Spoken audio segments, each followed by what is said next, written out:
morning guys. Today gagawa tayo ng suman. Ganito po gumawa ng suman guys. Una, babad muna natin yung malagkit ng mga ilang oras, siguro mga about 4 hours to 5 hours. Lagyan ng konting asin para magkalasa. Then after 5 hours pwede mo na siyang balutin.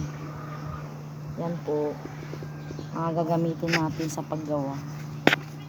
Dahon ng saging, tapos lubid. Tapos ito na po yung nabalot ko.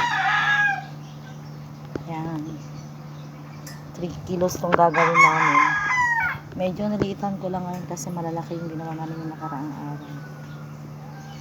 Ito papadala namin sa kapatid ko sa Bulacan, papangkin ko dun sa Manila, tsaka pangkain na rin yung iba. Yan po. See you for the next video.